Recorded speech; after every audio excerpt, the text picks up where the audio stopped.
Kabila. Mamaya. Ito yun, di ba? Oo, Hindi. ito. Yan ba? Ngayon, dali mo to siya, tumba mo. Yan, ganyan.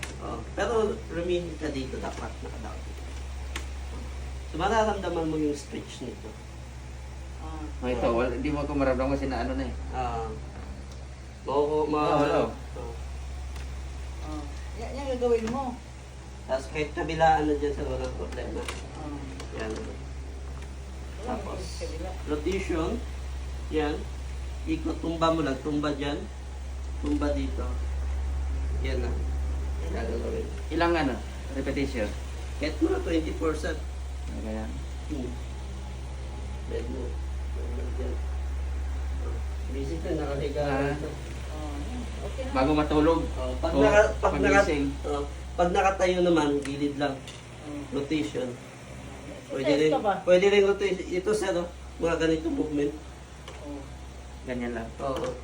Yan lang naman, muscle lang naman yan. So, ang pag-muscle, kailangan ng bago exercise i-stretch, ba, kailangan mo ng mobility. Gagalaw-galawin mo lang siya. Hmm. Tapos ang laban yan sa diin na yan, hindi na tayo nakita dito. Bumiyahe pa na malayo. Kala ko Malayo. na napakalupit ng problema eh. Hindi, yun naman ang problema ko. Okay lang. Sige.